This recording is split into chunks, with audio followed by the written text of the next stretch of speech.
So, Pat, round three. And I think this is an interesting one because, as I said to you off air, there was a period of time where every single podcast in the world was talking about ayahuasca, even if they didn't even know how to spell ayahuasca.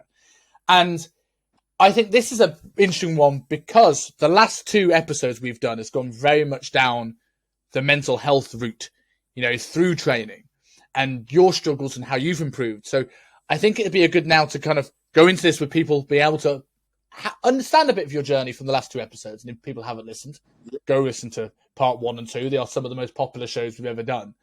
But like, before we delve into your experience directly, for people who may or not, know or not know, because I think this is really interesting, that ayahuasca and psychedelic drugs were made Class A, not because they didn't have medicinal value, but because it was trying to stop people have a bit of a counter-culture against the Vietnam War. And because of that, we've lost decades of research, which could have been game-changing. Do you think, before we get into your experience, that is a massive shame that we've lost all that time? Or do you think there are definite dangers in these substances that justifies its limited use over the last 30 years?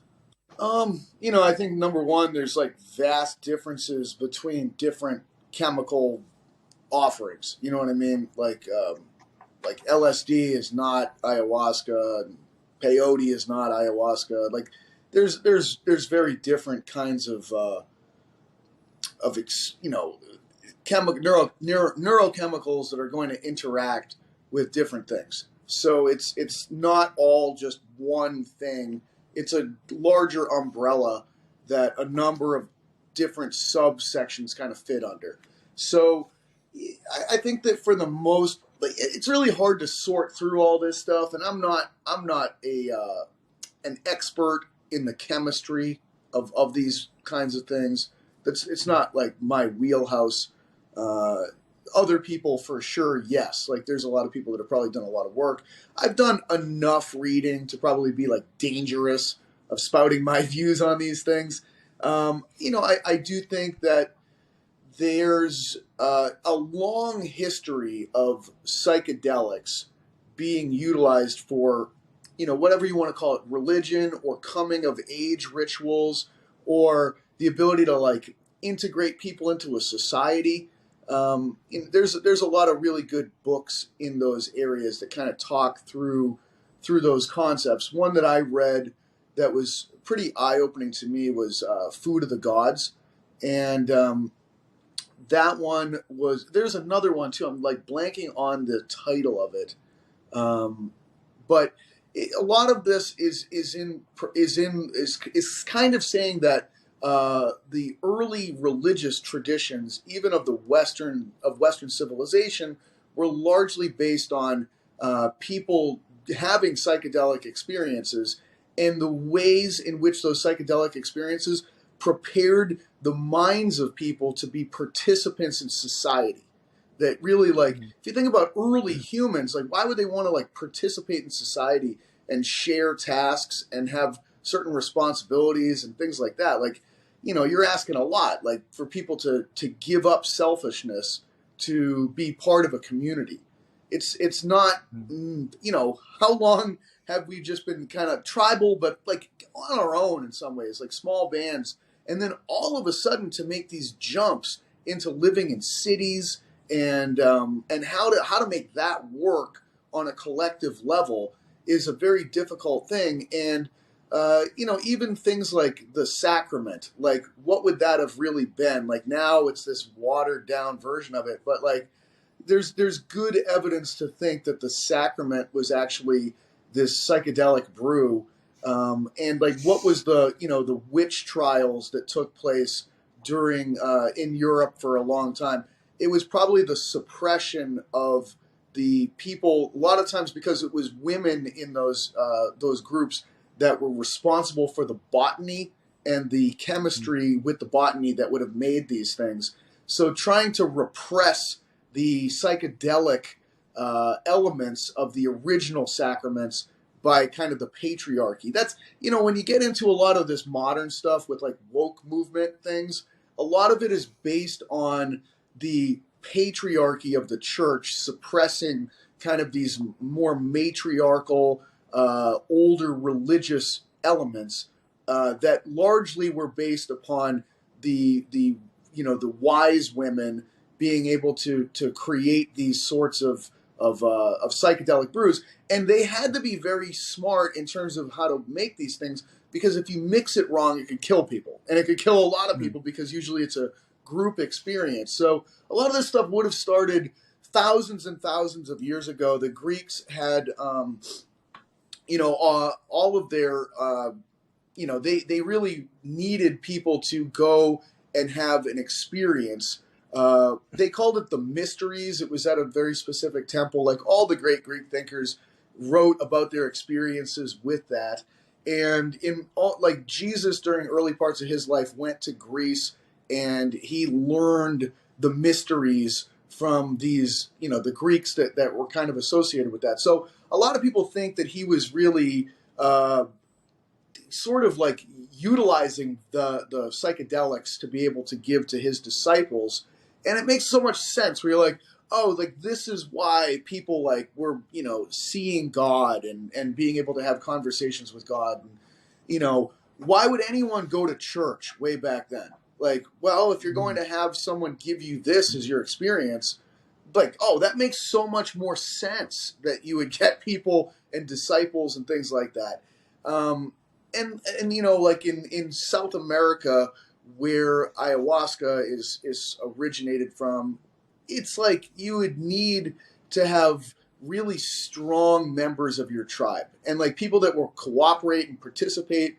And so a lot of this stuff I think is very useful for really creating more of a collective brain, in the same way that a lot of times plants can have more of a collective experience with other plants, because ultimately you are interacting with a plant that is sharing information and an experience with you. With these kinds of experiences, it's very hard, like, the science on this gets tangled up with talking about things that sound really esoteric and bizarre. And but I would say, having experienced these things, you're definitely receiving information that's being communicated to you by another agency. You know what I mean? I do think that people that are the professionals in these areas, the shamans, the other people, like their message is typically that, human beings are a very intelligent representative of the animal kingdom. Something like ayahuasca would be, combined plants that are of the highest intelligence of the plant kingdom, and that they're going to be basically communicating their knowledge to you through this kind of experience. And it's the shaman's role to be able to facilitate that conversation. And so, one of the things that I like to like get across to people is, what's kind of like the nuts and bolts of the experience for me. And, I showed up at a facility, and, it was in a really beautiful house, like a gigantic mansion type of thing where I went to do this. And they have a really big, I don't know what to call it, living room, greeting room, like a gigantic room. And around the room, it's just all mattresses, like cot mattresses that are on the floor. And I think that there were 25 people with me every time I did it. Like it housed that many people for the ceremonies. But everybody's got like their mattress on the ground. You got some blankets, got some pillows. And when the ceremony starts, and the ones that I did were 3-night in a row ceremonies, Friday night, Saturday night, Sunday night. You're going with an increasing dose each time. Yeah. Yeah. You're going to have your own little mattress that you can pick out, but you're going to spend the entire night on that mattress. And when the ceremony starts for ayahuasca, it's a nighttime ceremony. It's got like its cousin brother version, San Pedro, which is a daytime ceremony with a different plant. It's a cactus based plant. But the thought process is that ayahuasca, the plants that go into that mixture are rainforest based plants, and the rainforest comes alive at night. And so the most active state for those plants is nocturnal. So you have to to come to the table at the time where that's ready. And so it's a nighttime based ritual. And what the ritual itself is kind of like, there's a head shaman that I did with, and then there were two other assistants. And what they're doing is they're playing music for you the entire time. And the music is the traditional songs. The people that I did this with were disciples of the Pibo in Peru. And so it's the traditional language of that tribe and their songs, what they call an Icaro, that they're playing. So these shaman had to go to the jungle and train under the Pibo, learn their language, learn their songs, and that's what they're playing for you, for me during the experience I had. But it probably went from, depends on the time of year, because I've done a 4 of these, and some of them were in the winter and some of them were in the summer. So in the summer it starts later because it gets dark later, and you can't really start till it's dark. And in the winter it'd start early, but usually the ceremonies each night were somewhere around like 6 hours, give or take. So it's a long time, and the music that they play is otherworldly.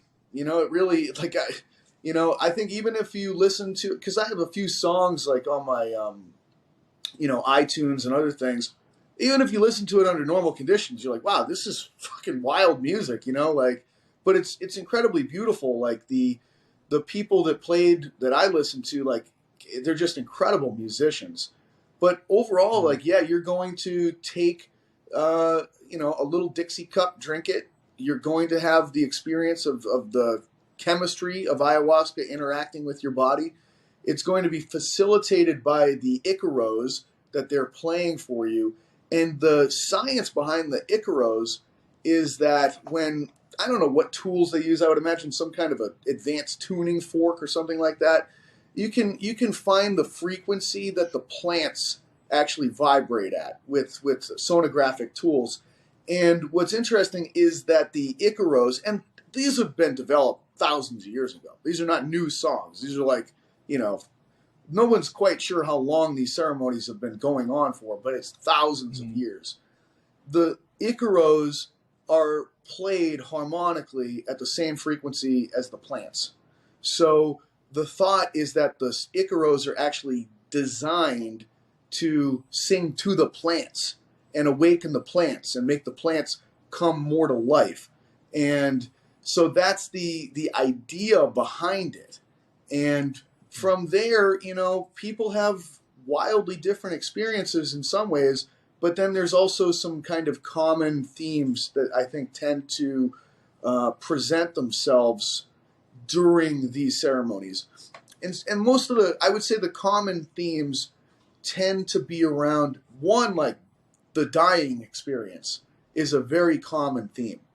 And I certainly had an experience like that where I felt like I was going through the experience of the death process, which I can most closely say, like, physiologically, there's a labor process that women are going to go through when they give birth. And like, once you're in labor, you're in labor. And like, it's a stereotypical thing. And you're participating with that process if you're a woman giving birth.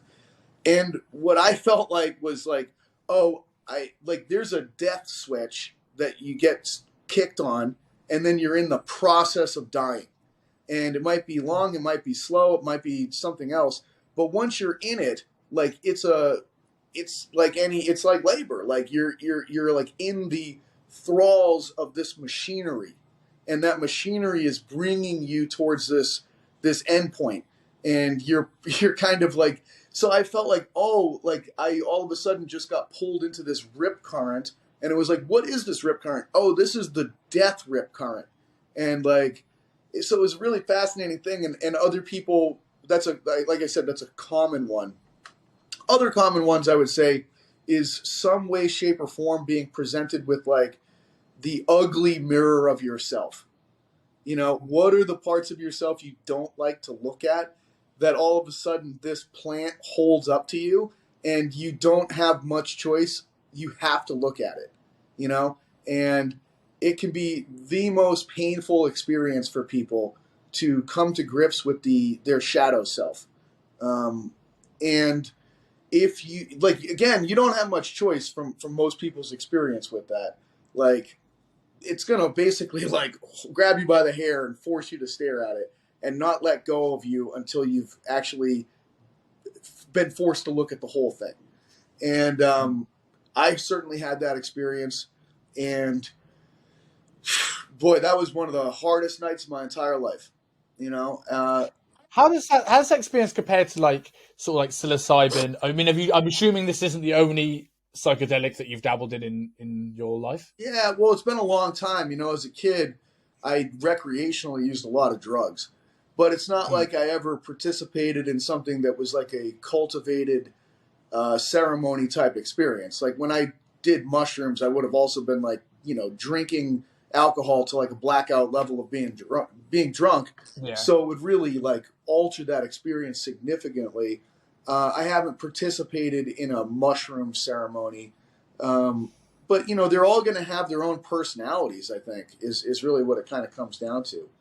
And I find that the lot of things that people say is that things like LSD and mushrooms will, if you have enough of them, will give you that sort of like uncomfortable, this is what the bad side of you, but it's like, cool, now deal with that. yeah, Whereas ayahuasca apparently will also give you the lessons of where to go from that point.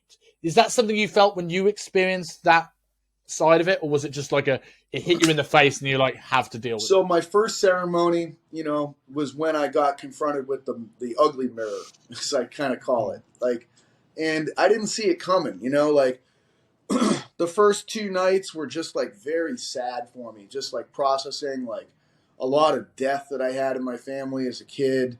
Um, you know, the sadness of relatives, like just thinking about like how hard life can be for people, like, and it, like historically too, like all of the pain and suffering of the human experience for thousands and thousands and thousands of years, like people being brutally murdered, raped, um, you know, death in horrific fashion in war, being a slave, like, you know, having to just work day after day on the pyramids or the cotton fields, or being trapped in a boat crossing the Atlantic River where you're like shitting on yourself and because someone else is looking to get something out of you, like that ugly, real ugliness of the human experience and how much collective pain human beings have experienced and inflicted on others, and feeling it, like really feeling it.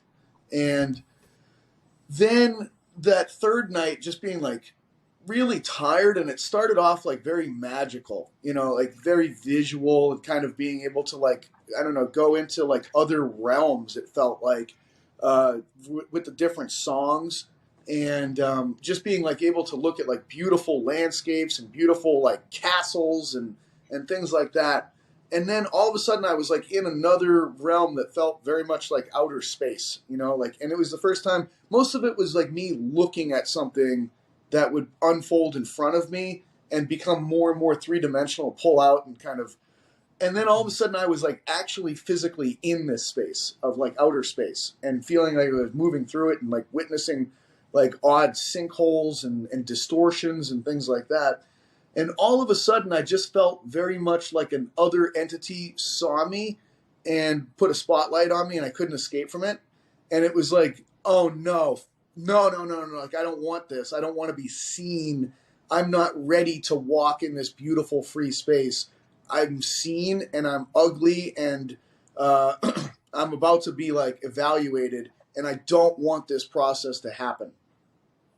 And so it was like realizing like, and I would tried to lay down, cover my head, pretend like I wasn't there, go to sleep, and it just wasn't stopping it. It was like, you're in this.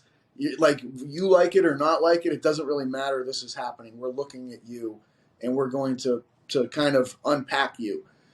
And so it was too much for me, so I requested to kind of go into a separate room, and somebody brought me there, and they kind of were with me, and all of a sudden I felt like freezing fucking cold, and they were putting blankets on me, and like the guy was talking to me, and it was so interesting because I kind of like the freezing cold kind of went away, and it was a little bit more quiet and relaxed, and but I knew I was in for some kind of crazy experience, and I asked the guy, I was like, man, what's your name?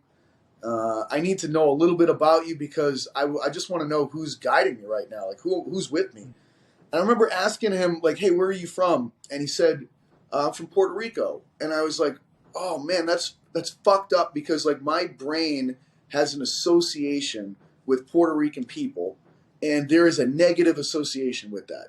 And I was like, it gave me this really sick to my stomach feeling, like, ugh. I remember just like the ugh. And it was like, man, why? Like, what? Who am I to have that association? Like, here's this person helping me who seems like a really amazing person. And the first thing that I think of as soon as I learn any information about this person is negative.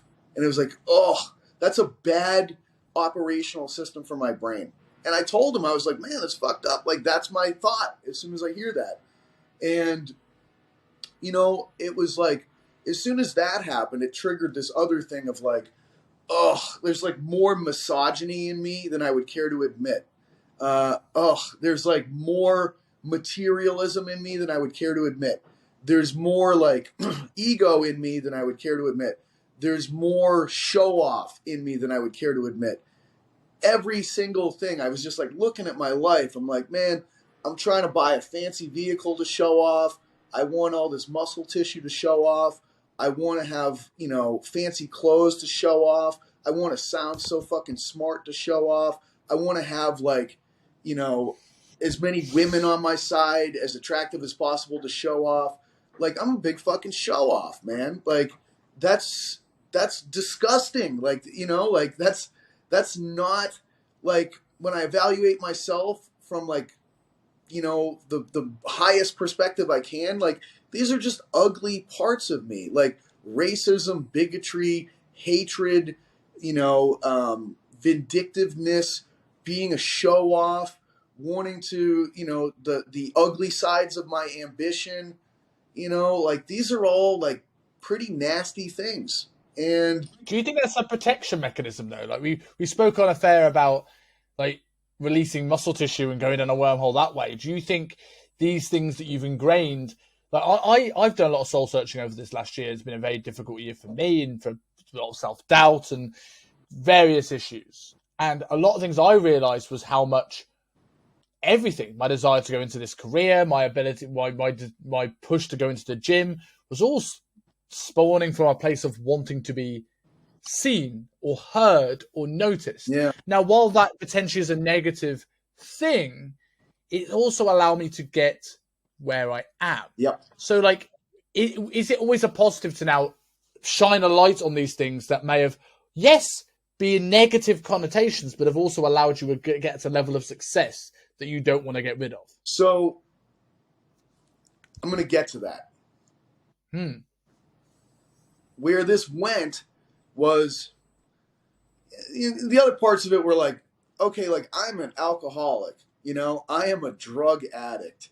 Like I am, like I've been violent with people in my life. Like I've had a number of things like, and then it was like, well, why?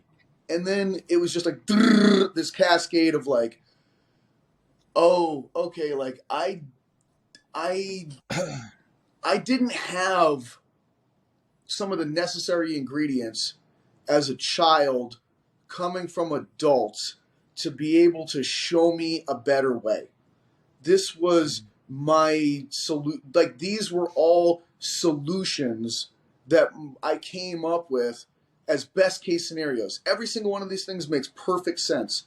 And then it was kind of like, it was just this realization ultimately of like, I do not trust anyone on this planet. I don't. And I don't even trust myself. I don't know the beginnings of the concept of trust.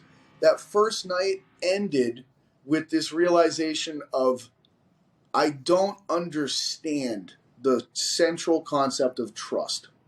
That's why all of these other things have bubbled out of me and become like elements of myself. And how could I begin to even have a conversation about these things? I haven't been able to look inward on myself with my life experiences to be able to process the moments of my life that led to the germination and then the cultivation of these concepts that have become bigger parts of me than I would care to admit, and have become, drivers of my actions that have led me to this place right now. And how could I trust someone? Like, I was thinking, like, the way that this man who's a stranger is talking to me and checking in on me right now at this nighttime experience where I'm like in such a vulnerable place. I didn't have that as a kid. After really horrible events, no one was coming to me and being like, hey, Pat, are you okay? Like, what's going on? What happened today? Do you want to talk about it? That just didn't exist. There was no one to be able to share, like, yeah, I'm having like a really hard time at school. Like, I have this, uncomfortable experience. I had a lot of problems as a kid with pissing my pants, like numerous incidents of that at school. And I never had an opportunity to talk to an adult about any of that stuff. And I feel like that's just something for me through some of the work that I've done, like some of the real horrifying stuff that like is like stuffed way down were some of the days where I would go to school, like pee my pants as like a 10-year-old or something like that early in the day, and then have to try to get through the rest of the day pretending like it didn't happen. And like, meanwhile, it's like you fucking stink like piss. You're terrified that every other kid's going to notice and make fun of you. And it's just like, yeah, that was like one of those ones where it was like, I didn't have someone to talk to, like, oh man, like it happened. I just feel so ashamed. It's so horrible. And that's a milder thing.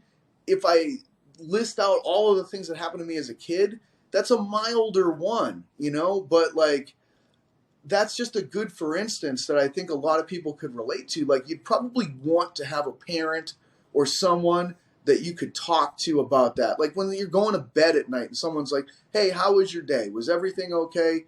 And you're like, oh, like I want to confide in you. I didn't have the ability to confide in someone.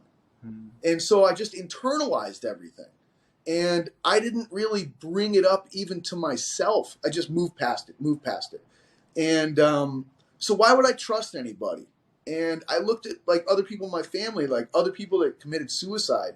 And it was like, no wonder you fucking did that. You didn't have it either. Like none of us did.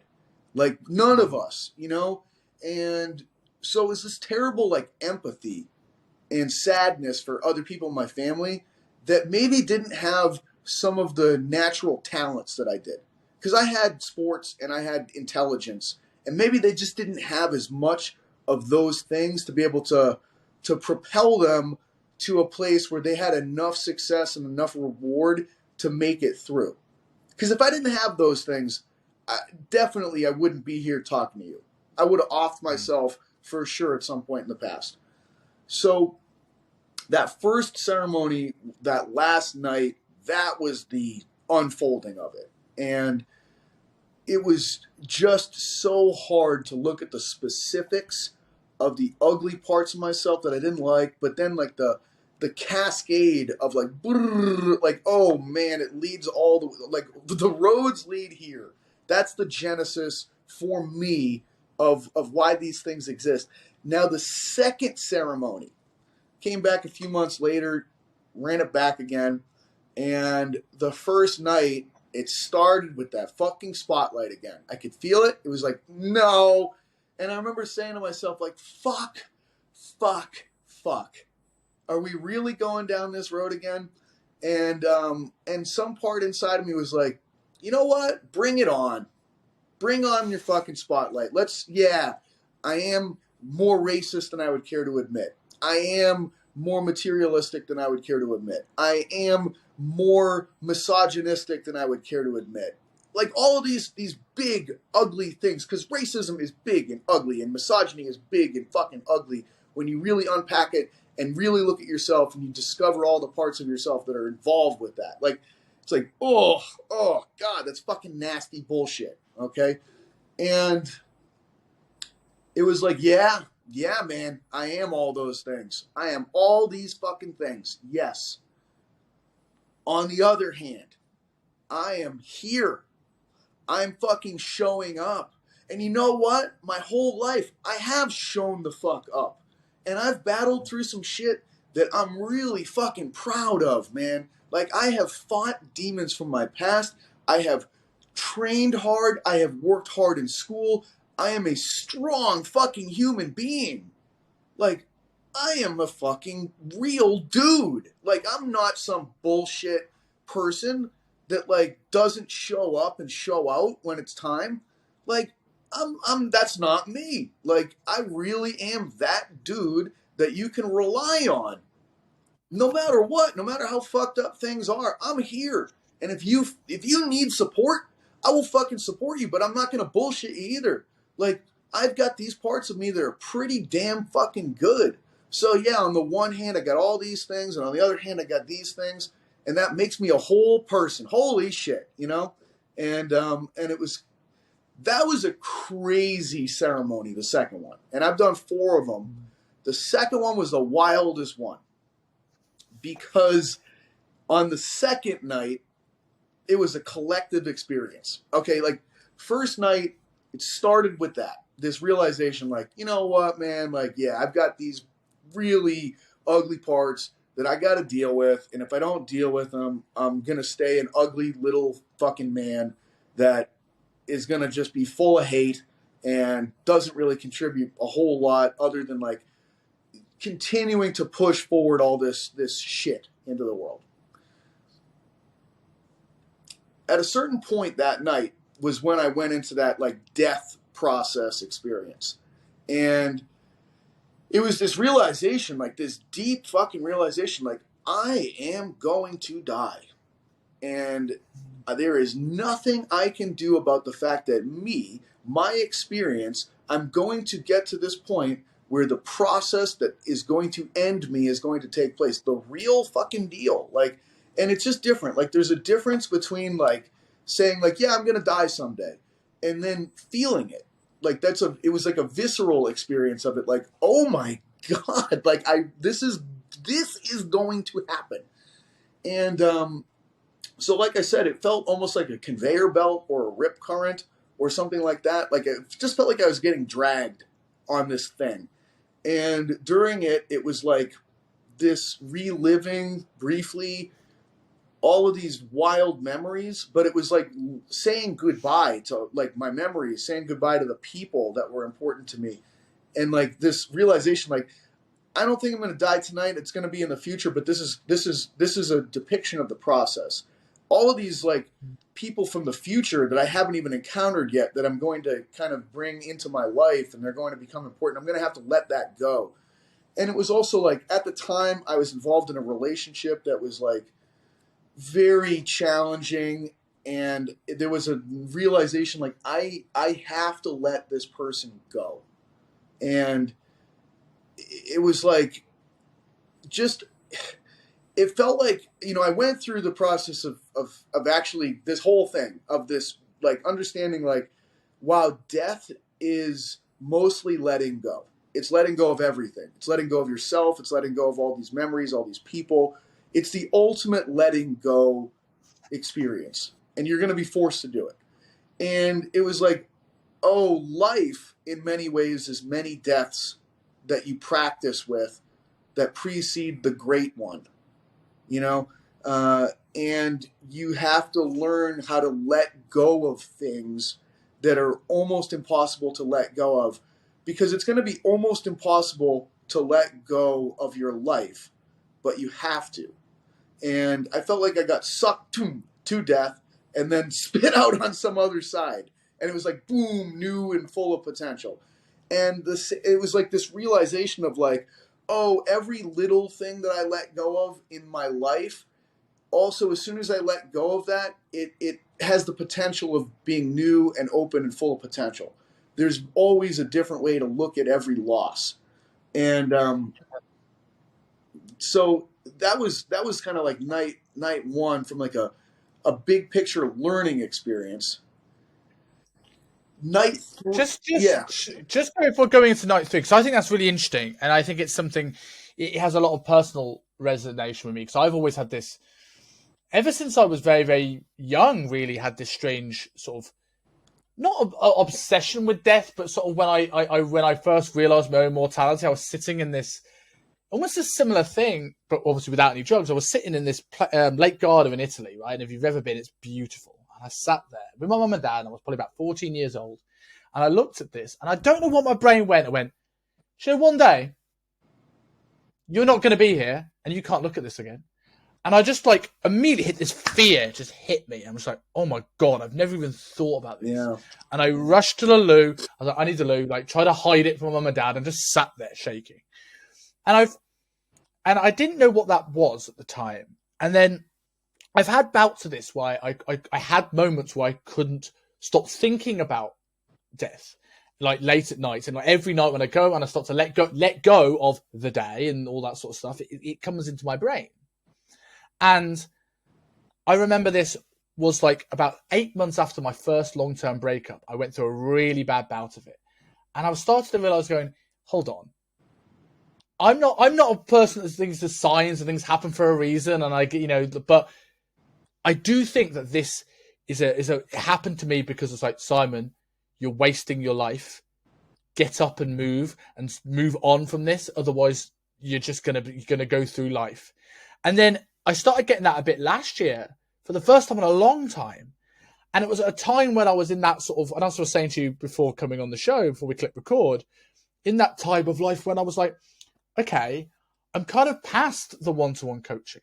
I want to move into something that excites me. I want to push this podcast. I want to push some education. I want to do these things that I see in the next decade of my life.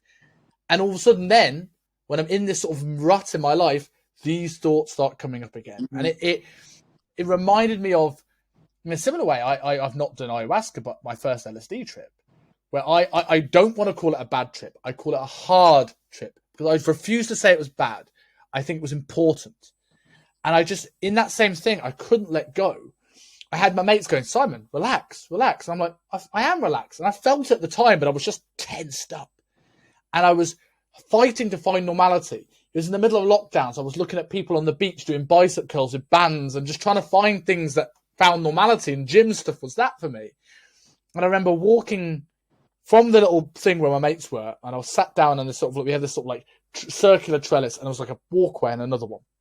And I sat down, I was chatting to a couple of mates, and I was talking about like my fear of this, and almost just, in a way, letting it go a little bit. And it's never been quite as intense since.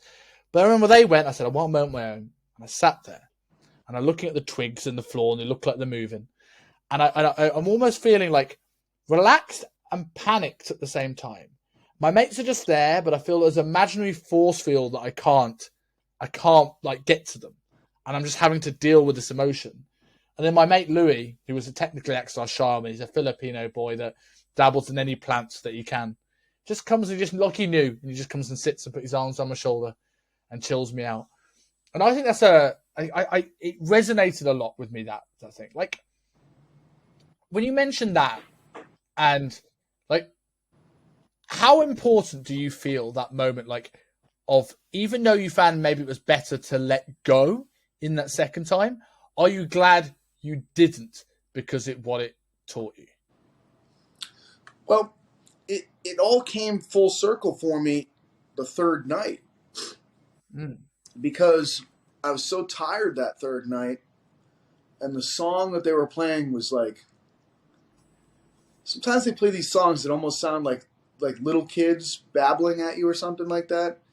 And it just was so annoying to me. Like, if a little kid was like pestering you, like, na na na na na na na na na na na, but they did it for like an hour straight, like right next to your ear, and we're like fucking, doing that to you, where you're like, oh my God, stop.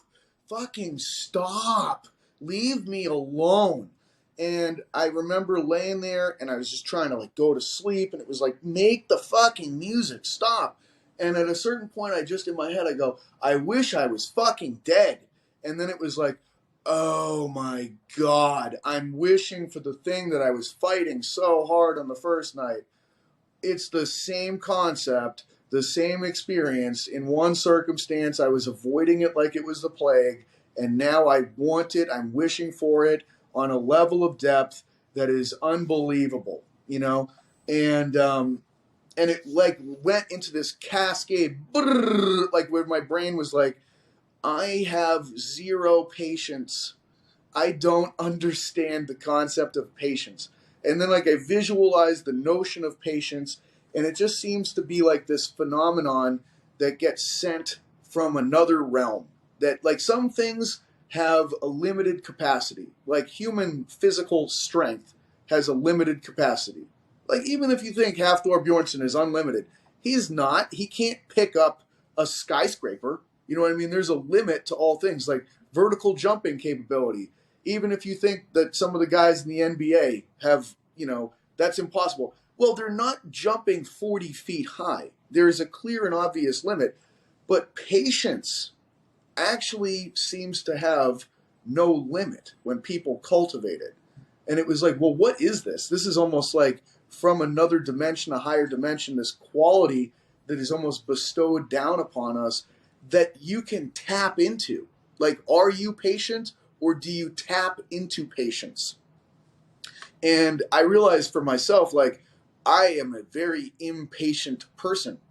And, you know, it was kind of like this understanding of like, if you practice patience, the things that come at the end of patience are odd lessons that have a deeper reward significance than short-term gratification bullshit things that we all get nowadays. There's never a bad time for patience. Patience is never the wrong answer. Patience is a type of strength that I don't understand, but it is beyond any kind of strength that I have ever known in my life. So it was like, wow, that is amazing. And I like just this realization of how little of it I have, but it was also this realization of like, man, you're a father. You better learn this concept real fucking fast, buddy, because this little being is going to test this element of you more than anyone you've ever met. Okay? It's going to happen. And if you don't get better at this, you're setting this little being up for all of the same problems that you had as a result of not being able to trust someone, you know? So it was like a very profound, deep impact. Like there were so many things that kind of emerged from that second one. You know, a realization of like the current life structure I was living in. Like my father was never there in my life. He was never in an active relationship with my mother. I never knew him. And I was in a situation where, hey, I might become someone's father that I might not be able to be there for. You know, like if I'm in the current relationship circumstances that I'm in, I might become my father for somebody else. And like it was this realization, like, man, I don't really know who the hell my father was, what his deal was. My family hated my father, and all I ever heard was really negative things about him. If I keep doing what I'm doing, I'm going to create another family that hates me in some way, shape, or form, in some pocket. And some little being is going to come into this world, and they're only going to be told really bad things about this father that's not there. And it was like, oh my God, I'm becoming this man that I hate. And I can't fucking do that. Like, and it was this real, like, I never thought I would be that guy, you know? Like, my whole narrative based around this person was like, I'm definitely not anything like this guy. And then to all of a sudden be like, oh my God, I might become that fucking guy. Like, somehow his story might become my story. How did that happen? And it was a weird level of empathy for this man that I've never known. But I realized, like, his genetic contribution lives inside of me. And it's not that hard to make yourself the villain of someone else's story. Like, it's interesting how many things can go into your subconscious as well, right? I wonder how all those people that did not like your father saying, well, as you were growing up, this man's horrible, I don't like this man's horrendous, plays on your psyche. So when you're growing up, you're there going, I don't have the belief in myself that I can be a good father because all I've heard about a father figure is how horrendous they are. yeah, And even if you don't recognize at the time, it's like something like this makes you go, well, I've never known how to be a father. All I know is this second-hand opinion of somebody I've never met, yeah. playing on my belief. Like, I mean, absolutely. Those things go into it like on such a crazy level. Like, like that was like a wild thing. The other really like intense thing, it's like hard to necessarily give the specifics. It felt like the lesson that I got from it was that the human experience on a collective level, like societal or anything like that, we're all trying to like manage a million balls in the air at the same time, you know, like, and sometimes some of them come down, but it's like everyone's responsibility to kind of collectively push this thing up. Like if you're ever a kid and they, you know, like with gym class, we had every now and then the parachute, you know what I mean? And we all have to like get under the parachute and lift it up. It felt Remember like, that? it felt kind of like that. And like as a society, it's just this bigger parachute and it's constantly pushing. And like some people are lazy and they don't contribute to it at all. And it's like a sag over there. And if the whole thing sags, it all crashes and falls down. But it's like up to everyone to try to help keep this thing up, to keep it afloat. And it's a very tenuous circumstance. And, you know, and then it was kind of like this realization that there's like certain people that take the spotlight during this effort. And like we all put our attention on them and it's their turn and their time to put in this heroic effort. And like, man, like we need you right now. And then sometimes those people don't want to give up the spotlight. They like it too much. But you need to pass it to others. It's just part of the experience of what we're doing as a species to keep ourselves going and moving and growing. And, you know, so you have to accept the spotlight when you're uncomfortable, but it's your turn. And like, hey, it's my time, man. It's like, for whatever reason, the world and the environment and everyone else, it's pointing at me and it's my time in the sun. It's my time to shine. And I have to give it my best shot, not just for me, but for everyone, because it's time to put my best foot forward and inspire others for when it's their turn to put their best foot forward and be an example, a shining kind of example for others. But I have to give it up when I've done my song and dance and done my little part in it. And then I have to celebrate and support someone else when it's their turn and their experience in the spotlight. And both of those roles are hard to do. To be the person in the spotlight and to give your best effort, and then to support the other people when it's their turn. Yeah. So it was like a really interesting view into kind of like our species and a lot of the sub lessons of our cultural elements as well, if you kind of begin to really think about that and unpack that.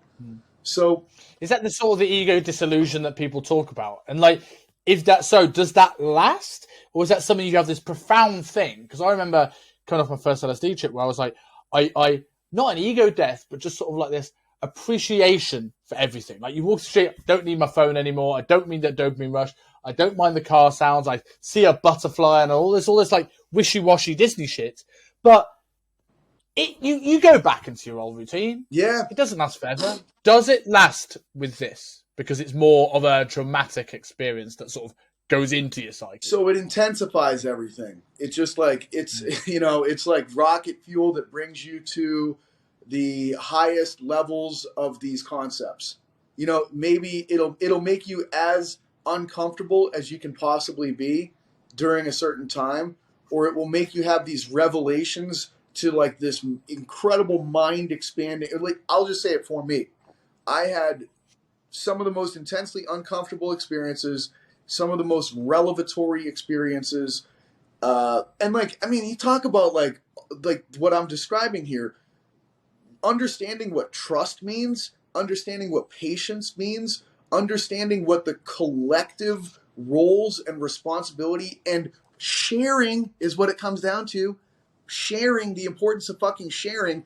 Trust, patience, and sharing are the three things that I learned through what I talked about there. And there's like other things that I still, haven't even gotten to as far as like major visceral learning components. Like these are not, like you said, kind of like the, Disney experience of little birds floating over to me and like, oh, wow. Like, no, like these are like the bedrocks of humanity. You need other humans. And because like what I got to, like I felt like I was out on like the plains of Africa at a certain point or something in the dark with like crazy animals surrounding us. And it's like, I've got your back and you've got my back. And I need to trust you. And I need to sleep at some point. And I need you to be awake. And then we're going to switch. Like, where does all this shit come from, man? It comes from me having to have faith in you, that you're going to do your part to keep us alive and safe. And then you're going to have faith in me to keep us alive and safe. And I'm going to have fucking courage and fortitude and show off all of my physical and mental and psychological and emotional expressions of what makes me a being. Because at some point, those hyenas are going to come in. At some point, those lions are going to try to come in. And we have to stand tall together during these moments. And like that's a part of our collective species memory that's being shared with me, what that must have felt like to like kneel on a rock in the dark with those crazy noises of nighttime felines and other animals that are ferocious and terrifying. And it's just us right now standing tall together like silhouettes in the dark. And like we have to have a drum beat because that shit's coming. And it might be another tribe that's coming. And there's going to be threats and there's going to be these other things. And if we can't find that collective beat that brings us together and gives us the strength and courage to face the almost unfaceable, we're fucking wiped out. We're dead. But you know what? Our ancestors at some point faced that shit, and we're here. That's the only way you know that they faced it. They passed it along, and others and others and others and others, and all those people that came before you. All of that strength, it's still in you. Their collective spirit is in you. And it's just amazing. Like that's amazing. That kind of historical sweep of what that must have felt like. And they had to have these things. They had to trust. They had to have patience. They had to have courage. They had to have each other. And you have to sacrifice your ego for that. Like, it's not just like this wishy-washy, as you kind of called it, like, oh, I need to let my ego go so I can post about it on Instagram. No, motherfucker. Like, you need to let your ego go because you're the one whose turn is to eat shit right now and be awake so that, like 3 lions don't come into our space and ultimately murder all of us. Like, yeah, absolutely. So, like, obviously, that was at your first 2, and I know that we haven't got a crazy amount of time to go into the story, but like, with regards to what's the biggest other than the ones you've mentioned? What's the biggest lessons the biggest lesson you got from one of the other ceremonies? So the other, the one that I really like to relay was. It's funny because it was the third one. And the third one had some weird parts to it. Like, I spent a lot of time thinking about Michael Jordan in the third one. It was this weird realization of, like, Michael Jordan is the greatest person to ever play basketball. And his ability in basketball is so unbelievable that it's hard to actually, like, really speak to fairly. And we can all kind of agree, like, Michael Jordan is the greatest basketball player ever. And he's so good at basketball that when we think of other people being good at something, we oftentimes say, like, oh, he's the Michael Jordan of, playing the piano. Or he's the Michael Jordan of this, that, or the other thing. So it's like, wow, if you're so good at one thing that other people that are good at their thing are basically said to be the you of that thing, like, that's unbelievable. Like, and it started from there as like greatness. What is human greatness all about? And like, this is because I was thinking Michael Jordan is probably better at basketball than anyone is at anything that I know in the world. Like, he's better at this thing than anyone else is as good as they are at their thing of anyone that I've had experience with in the world. Like, wow, that's how fucking good this guy was at this thing. So it started kind of from that. And then it was sort of reflective of me and like, what am I good at? What am I really good at? And it was like, well, I'm pretty good at like thinking of central concepts that I can build models around. Like, intellectually being able to build thought models is what I'm actually good at. And it was kind of like, oh, I actually did have this idea that turned into this seminar system and book that I created. Like, that's pretty good, and because it started as like one idea, and then it kind of grew from there, and it was one idea that's still alive at this point 4 years later. And because I put effort into this thing, the idea grew and became wider and like a different shape than it originally was. But it all goes back to this one central idea that was clear, coherent, had some rules to it, and made enough sense to where it actually had the capacity to become something bigger, but only because I put effort into it. And it was like, I'm pretty proud of myself. Like, I have an idea that turned into a 4-year idea. That's pretty good. And then it was like, oh, actually, like, other people have had much better ideas than my idea. Like, my idea is like this big, and like the first thing that popped into my head, oddly enough, was smartphones. And just thinking, like, someone had the idea for this thing, and look at how much that's turned into. And I was like, yeah, smartphones kind of suck in comparison to, like, people actually built the pyramids. Like, that's a fucking weird idea, first of all, like, just as a, burial chamber, basically. But, like, the collective, because then it turned into, like, man, as a singular person can, like, have an idea, and it can grow pretty impressively. But when you get other people on board with an idea and they put their collective effort in, like, oh, it's amazing how big, because it was visually like a tunnel that was the size of the idea for me that I was seeing.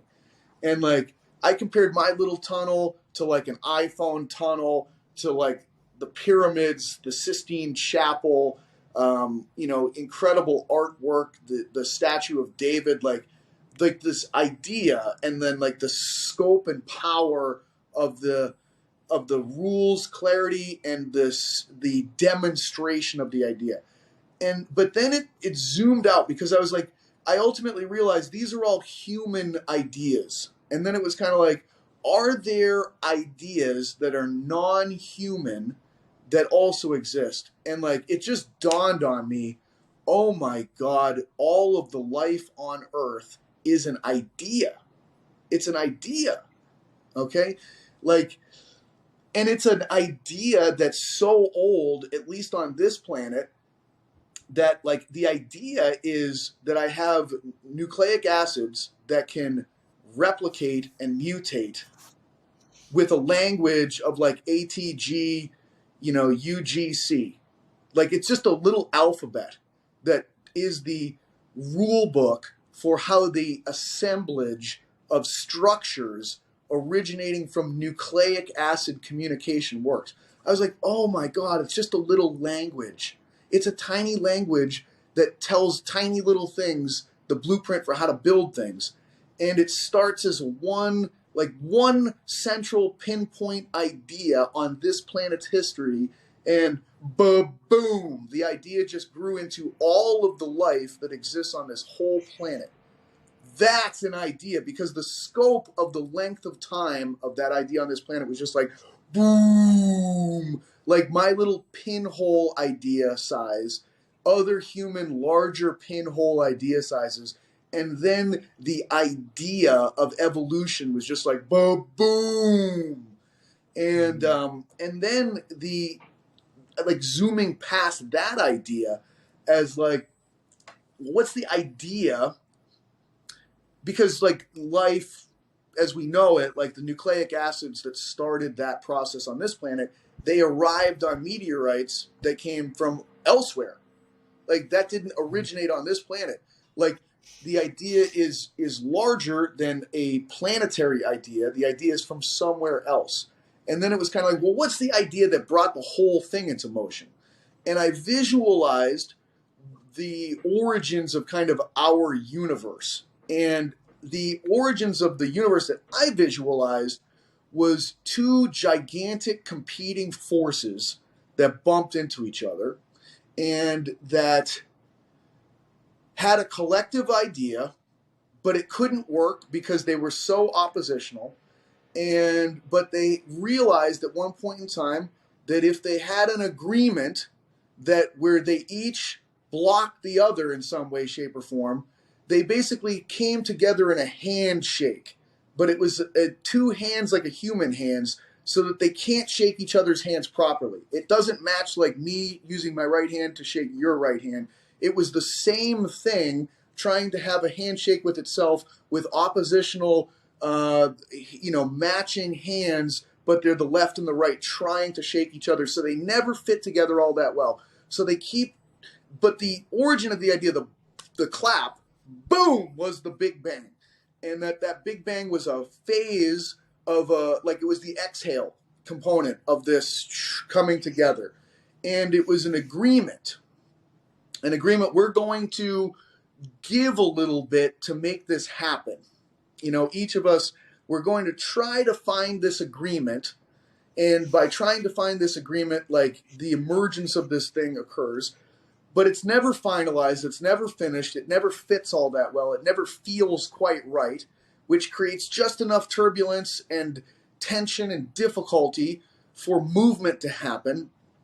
And how do you find, your place in this agreement? Because like I was kind of like, what are the two hands? What are the forces that came together? And for me, the closest explanation I could come up with was that one hand is limitless potential, and the other hand is constraints. And that when you impose limitless potential with constraints, formation of shape can take place. Either one nullifies the other one if it runs amok at full blast. But when they are attempting to come together, they allow expression to take place. And the better the expression is, the more that they calibrate and adjust at any point in time on the fly. So and on a micro level, I realized I have problems in my life all the time of various sorts. And that the only solution to any of my problems is the opposite of whatever it is that I'm too ingrained in. So if I'm feeling too stuck, I have too much in the way of constraints imposed upon myself in this part of my life.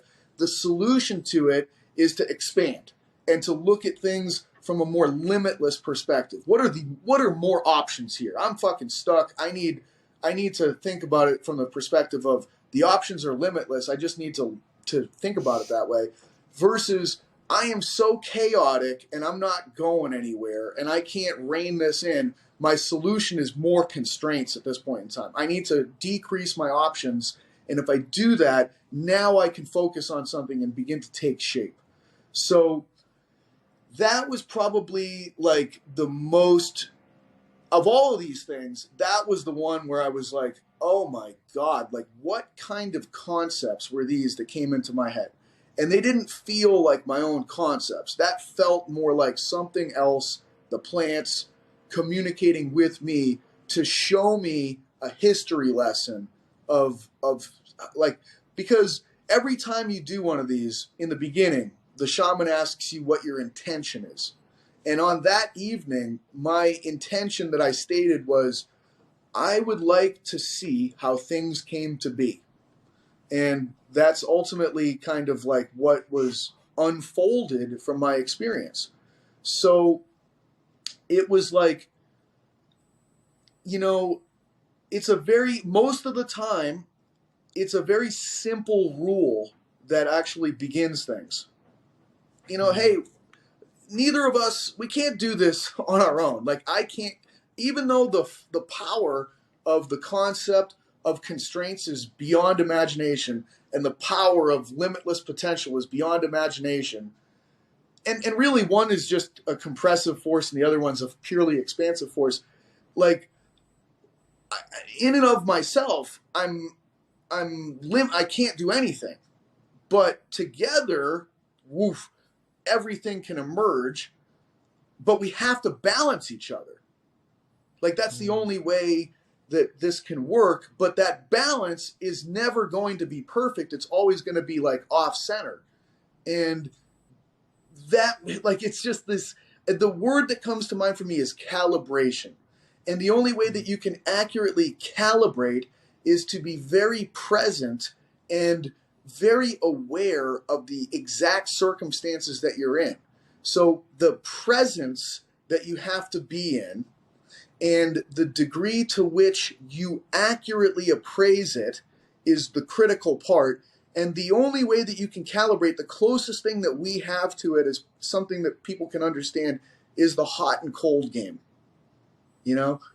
Are you hotter or are you colder?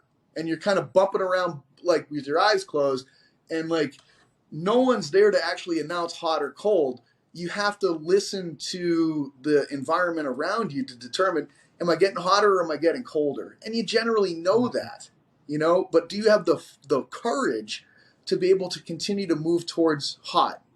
And that is the channel way, the pathway towards interacting with the greatest reality that exists for us, and your greatest ability to ultimately come up with your most clear ideas that, if you choose to push forward into them, could ultimately, I'm going to use an Instagram word here, manifest into building new things, your own personal pyramids, your own personal amazing ideas. But at any point in time, you could go off the rails and either become too constrained or too limitless. And your only solution is to return to being present and read the situation correctly and find that kind of oblique channel that's hard to move through, that is your guideway towards continuing to make this idea work. Because I could understand it with evolution, like, hey man, you can't keep going down the same trajectory here. The environment just changed because a meteor hit the earth. You got to pivot. You got to play the hot and cold game again. It's just that what's hot is like, hey, it's over. It's behind me now. I got to like reorient and calibrate and be able to find that thing. So, yeah. I think that is a great story to end on. I think we've had 3 incredible stories from 3 different ceremonies that have given you different things. And I think that one, in a sense, like whether you go and do an ayahuasca trip, you've been on an ayahuasca trip, or you just have no interest, that lesson is very, very interesting of what you've just gone through. And it's interesting that you said about the limitless and the constraints. And it really is true for everything in life. Like, most of the time when you feel sort of like stuck with no options, it's not a grand thing that happens. It's someone just showing you a little bit more potential, a little bit more limitless, and you go, oh my God, it was just staring me in the face, but I couldn't see it. And it's interesting you mentioned hot and cold game, but also I found really interesting you used the word compression and expansion, and shows how many of these things, it's just essentially the law of the universe. Expression and is what you talk about every day, based around the rib cage. Everything from your rib cage to the choices in your life to the universe is limits versus constraints. Mm-hmm. And I think that's an incredible moment to end on. So for people who, if this is the first one they've listened to with you, madness, don't understand why. But for people who want to go back and listen to more of these, and they should, where can people find you and learn, because you are an open filter on these shows. Why I love every time you come on this show, because generally you're one of the most open, honest persons who are just willing to talk. And it's the same thing even on Instagram, which is rare in today's world. So I definitely recommend people go and follow you. So where can people find? Yeah, I think the easiest place is my Instagram, which is at Dr. Pat Davidson, Dr. Pat Davidson. Everything that I have, products and whatever, it's all in that Instagram bio link.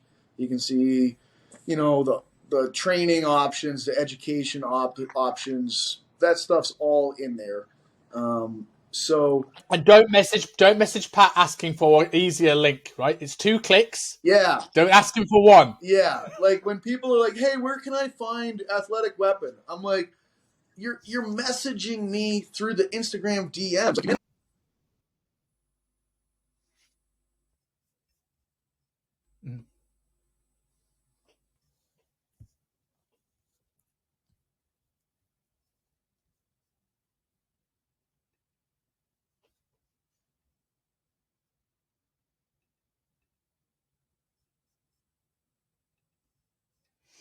Cool. Hold on. Yeah, I got you. I think I got you back. Yeah, got you. Cool. I can edit that bit out anyway. I'll have your recording until then. Can you hear me? Nothing. I got you back. I don't know what happened to the volume on my end. Well, I got you there. Yeah, can you hear me? You got me?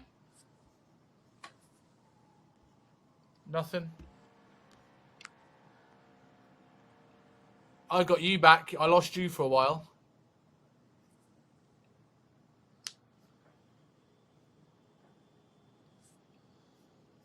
Not sure. Hold on. Can you hear me?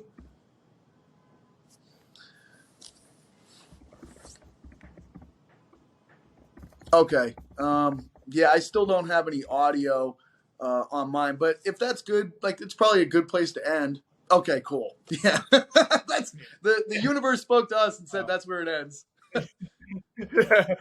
Hold on. All right, man. Hey, I will. I'm not sure where it says that. It doesn't give me any like. It just, I think it started over again. Like right now it's at 125. So did that would have worked then? Yeah. Okay, you're in. I think you're in. Cool. We're good. Good. Okay, cool. All right, man. Hey, I will talk to you soon. This was a pleasure as always. As always, man. Cool.